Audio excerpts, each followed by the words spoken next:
It's Halloween time, and here on Cheap Damage, I ain't afraid of no card game, board game, or video game. But there is one thing that just gives me the willies every time I think about it. Pen and paper RPGs. You have all those charts and numbers, but then you also got some guy that just seems to be pulling stuff out of his ass telling you what to do. It just sends my head reeling. I have no idea what I'm doing. I found this book at a thrift store. I didn't know it was basically a grocery list until Spoonie talked about it. Then I tried looking at this Dragon Ball Z game, and that was just as confusing to me. Then I just started watching the abridged series, and, well, there was a day gone there. I even tried just getting into Dungeons & Dragons. I remember Spoonie raving about something called Forgotten Realms, so I managed to find this, the Dark Elf Trilogy. Sounds good, right? Yeah. Well, I got to about page 200, and then I realized that this is just a book. 1, 2, 3, 4. 4 polygons. Wait a minute. 4 polygons? This game has horrible graphics. But there was only something that didn't intimidate me right off the bat. Something that presented the components of pen and paper in terms that were both familiar and exciting to me. Something that I could really take to heart. Something good. Something decent. Something pure. In 1986, a young company named West End Games landed a hot new property to follow up their own in-house role-playing game. 2 years after Ghostbusters premiered, and it was still going strong, with adults and kids alike. There were already 2 animated series trying to capitalize on the popularity, and tons of merchandise to follow. And how appropriate that even after all these years, it would be Ghostbusters that helps me overcome my fear. For little children, it seems to have it gives them confidence right at the age when they're most afraid of the supernatural. And kids identifying with the Ghostbusters, feeling they can actually defend themselves against the supernatural. Using science to create the tools to deal with the unknown and then putting them in the hands of the common man. I know I'm going to get a lot of flack for this, but I always like to think that Ghostbusters killed Lovecraft the same way that Death of Superman killed, well, Superman, but not in the way that it intended. And in a lot of ways, that's what this is about. The premise of this game is the premise of the 2009 cross-platform video game. The Ghostbusters are looking to franchise, and you and your friends are the new perspectives. What's your name again, kid? No names, Ray. I don't want to get too attached to this kid. You know, just in case. Like most RPGs, it all starts with character creation. Now, I may not know much, but I do know that in most cases you actually start by rolling your stats, which means that there's always a chance you'll end up with a character that can barely walk and chew gum at the same time. Ghostbusters, however, is a little more forgiving in that respect. You start out with 12 skill points, which can be put into 4 categories. The first one is brains. How smart your Ghostbuster is. This is a particular boom in this game, since it revolves around scientific equipment, historical studies, and, like all RPGs, problem solving. Then there's muscles. How strong you are. The proton pack doesn't do all the work. Sometimes you'll need to dig yourself out of debris or smash through a stone crypt or pry open a locked door. Muscles will also help you fight corporeal enemies that you can't or won't use the proton beams on. Next is moves. Kinda skills for skills' sake. Dodging, running, swimming, etc. This category also determines how good your aim is with the proton pack or other equipment. So, not one to skip on. And finally, cool. No, really, cool. That's kinda your mental stamina. The higher this number is, the harder it is for a spook to scare you. But it also helps in situations where you need to be charismatic or cunning, like bluffing or fast-talking. You have to put at least 1 point in every category, but you can't have more than 5 points in any given category when you're starting out. Now, in the traditional sense of RPGs, the experience is built around a storyteller, in this case the Ghostmaster, feeding descriptions and events to the players. The Ghostmaster will tell you the type and difficulty of each task. The difficulty scale ranges from 5 and lower being a simple task, to 30 and up being an almost impossible feat. For example, repairing a PKE would be something like 15 difficulty in the brain category. In this case, the number in the brains category is the number of the 6-sided dice you roll.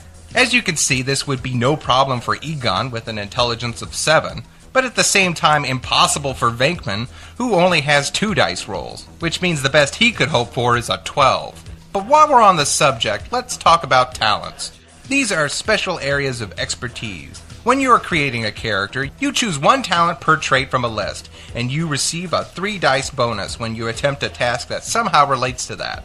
Going back to our example, Egon could easily fix a broken PKE, but Vakeman can't. And on first glance, it would seem like Winston would be just as clueless. But take a look at Winston's brain talent. He gets 5 extra dice when he's doing something that relates to electronics. Of course, it's up to the Ghostmaster to confirm whether or not this really pertains to the situation. But when you think about it, the PKE is an electronic device used to measure ghost activity. So in this case, Winston is just as good as Egon. Now, I said before that the player only gets a 3 dice bonus, but as you can see, non-playable characters, or as this game calls them, famous Ghostbusters, are exceptional, and you may partner with them on a few campaigns. Also, you should take great consideration when choosing your talent. Some talents are actually more useful than others, and frankly, some talents may actually incorporate others.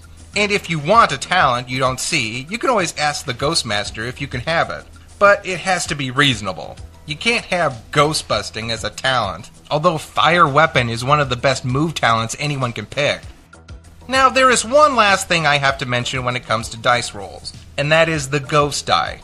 Every time you roll an action, at least one of your dice needs to be a ghost die. Whenever you roll a 1 on this die, the value of that roll becomes 0, and something bad happens. And by that, I mean that's a trigger for the Ghostmaster to throw a hindrance in your way. Like, Vakeman attempts to collect sample. Vakeman is successful, but rolls a ghost. Vakeman gets ectoplasm in eye.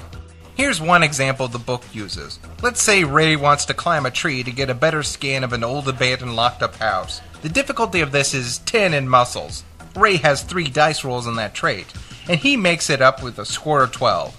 One of his rolls was a ghost die. Although he was successful, the Ghostmaster needs to add a setback.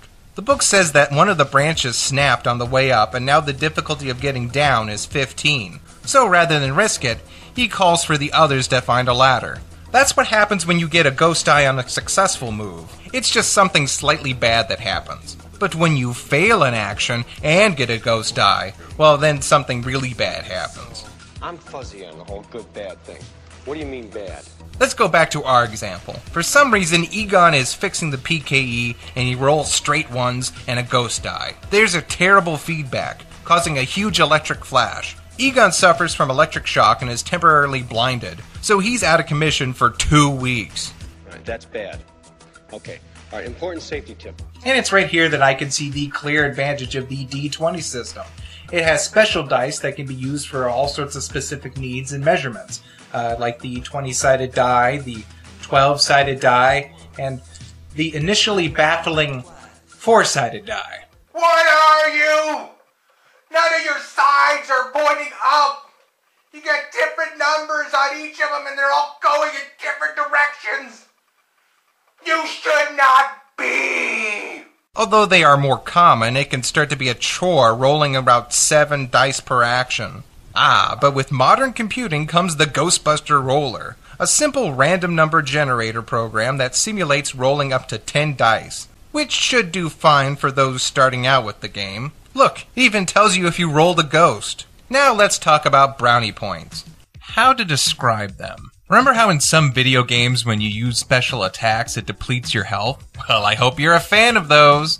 Yes, Brownie Points is the health system. Every time you take damage from something, you lose some Brownie Points. But it's also a system that can give you a little extra help. At the start of the game, each player gets 20 Brownie Points. You can add 1 die per point to any action. Let's say that Ray really wants to get down from that tree on his own, or Vankman really wants to win a $100 bet that he could fix the PKE. Well, they could both spend as many points as they like to get those extra dice rolls. And it's here that I recognize that the damage and health system has a major flaw. Characters can't die. Well, the game specifically says that even if you run out of health, your character is just in the hospital for a couple campaigns. This might sound great for those who don't feel like losing a character they worked so hard on to a dumb mistake, which is what happens when you die in, say, D&D, but it really removes the jeopardy of lasting consequences, especially when you're allowed to give up 1 point from any of your traits and convert that to 20 brownie points right before you die. And what do you have to gain? Well, more brownie points, really.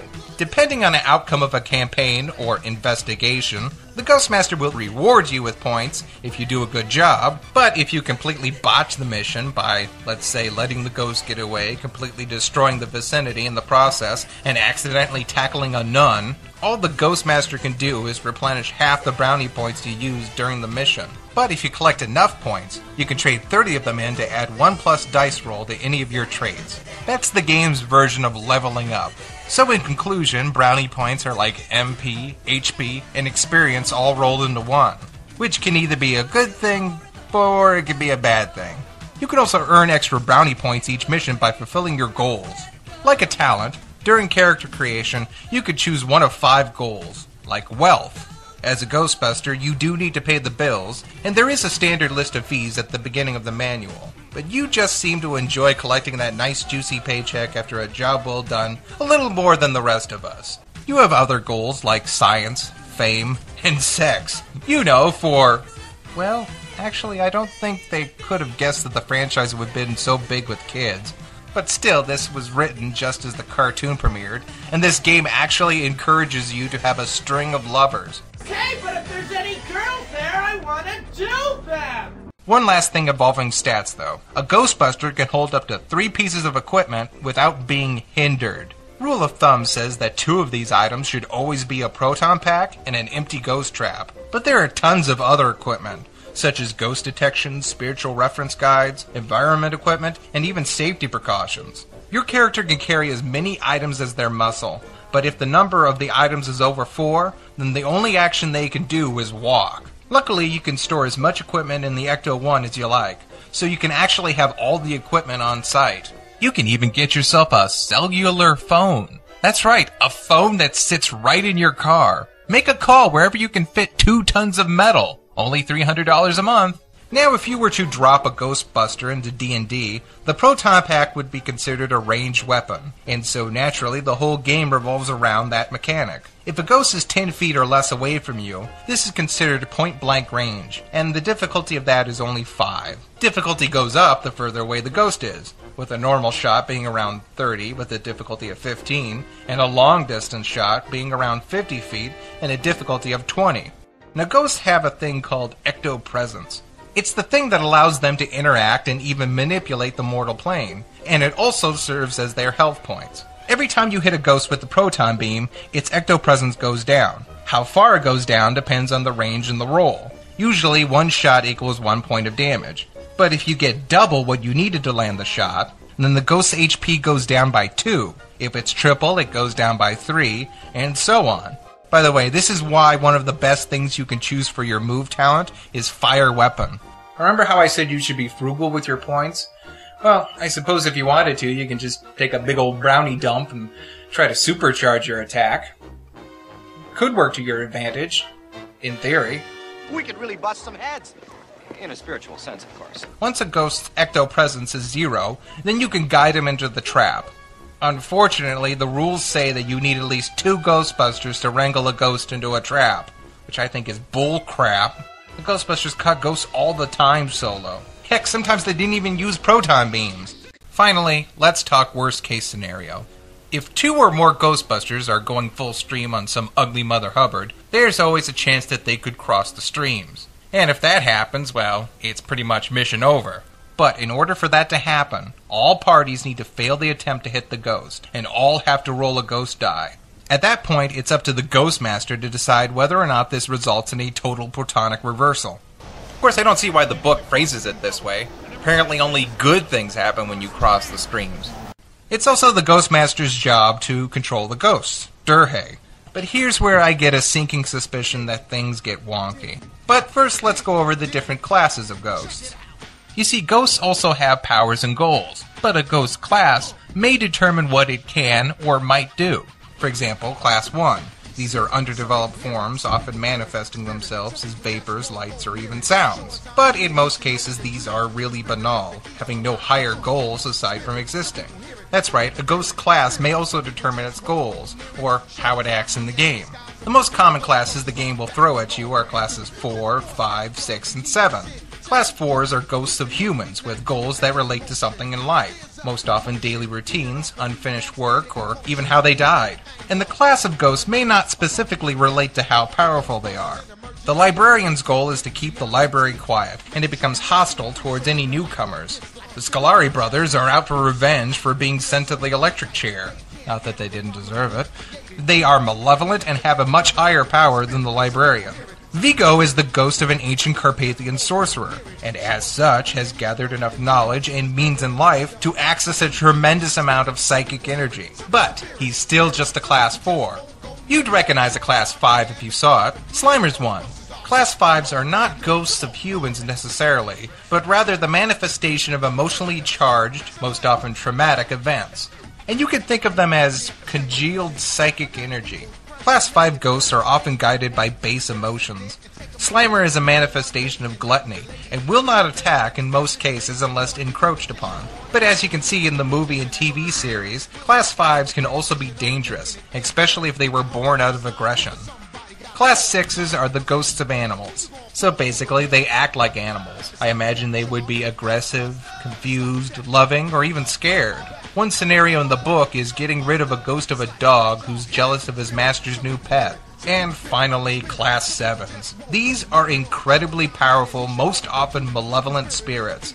These are the guys that used to be worshipped as old world gods, and often have armies of subordinate ghosts at their command. Think Gozer. Hell, even Zool and Vince Clortho are considered Class 7s. Which goes to show you that there are lower-level Class 7s, like Sam Hine, the Boogeyman, the Grundle, or even the Sandman. Basically any ghost with a highly refined area of expertise that they feed off of. In one campaign, a Ghostmaster might want to consider having a Class 4 or 5 ghost attempt to gather enough energy to become a Class 7. Even in Ghostbusters the video game, Ivo Shandor, the guy that built Dana's apartment building and the founder of the Gozer Worshippers, attempted to ascend from a Class 4 to a Class 7 New World God, Shandor the Architect. And it worked! For about 3 minutes. So basically, Class 7s just want to take over the world. Of course! Okay, now moving on to what these ghosts can actually do. You should know about ectopresence by now. That's a ghost's HP. But ghosts also have a power number. Like a Ghostbusters trait, this is the number of dice a ghost will use when attempting an action, and all the ghost's powers revolve around it. Some powers are pretty straightforward, like Slime, which is one of the most basic attacks and relatively easy to pull off with a starting difficulty of 5. It causes no physical damage, but a successful attack will reduce a Ghostbuster's move, or even immobilize him. A Ghostbuster that is slimed will also lose coolness, for obvious reasons.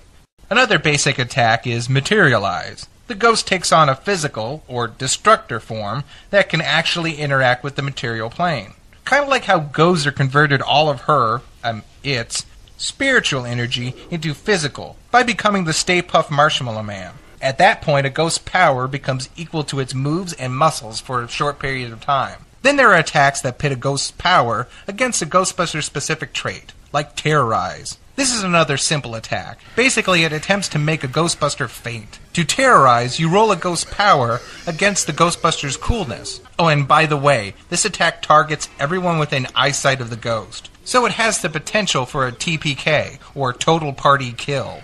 Ooh, I'm getting all fancy with the lingo. Am I cool yet? But then there are some attacks that just seem really unbalanced, graded on a scale that is completely left up to the game runner. The book only gives you a vague interpretation of what counts as easy or difficult. There are no set rules. Summoning Pests, a really cool sounding attack, and one you would expect from some kind of creature ghost, but it really doesn't list any solid amounts for the Ghostmaster to work with. It just mentions swarms of flies or cockroaches or herds of rats, but it doesn't equate them to anything or even tell you how a Ghostbuster could deal with them. There's even an attack called Murphy's Law.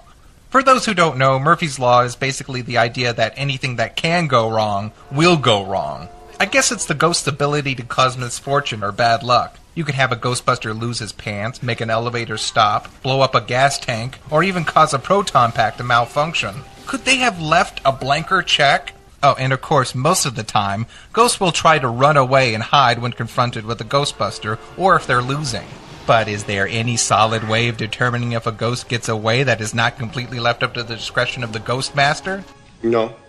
While we're at it, let's talk about a few other clear flaws that I have a hunch kept this game from becoming more popular. The fact that you need 2 Ghostbusters to operate a trap. No one is in any real danger of dying. Again, the book specifically says so. Which is weird, because I could definitely foresee a scenario where you have to interact with dead Ghostbusters. Like your former selves. That would be creepy and interesting.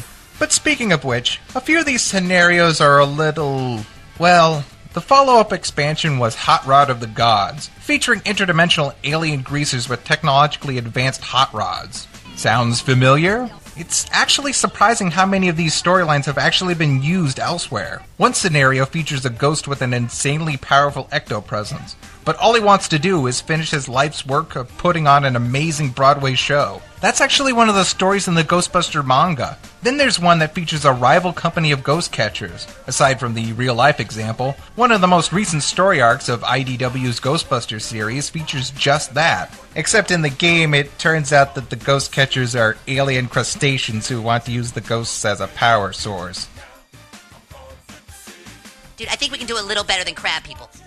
Some of these just don't really fit tonally with Ghostbusters. It's like they were going for comedy, but resorted to goofy. Going below even the animated series and straight into that over-the-top Cruddy Slimer spin-off that lasted about 8 episodes. The comedy came from the characters, their observations, and the fact that they treated the spirit world with such a ho-hum outlook. Not aliens and show tunes. That's not to say that all of them are bad.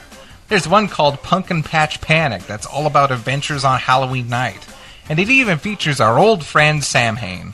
Then there's the eponymous Tobin Spirit Guide, which I guess is what a D&D'er would call a monster manual.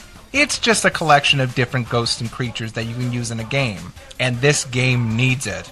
Even with Tobin's, the game seems underpopulated with only 7 to 8 ghosts per book. I don't know if that's standard, but it doesn't seem like much. And my final and biggest problem. There is no solid health point or hit system. This whole brownie system for the Ghostbusters is vague enough, but there are no clear health stats for non-ghost enemies. So what, one blast with the proton pack and they're dead? Again? Overall, I'm glad I looked into this.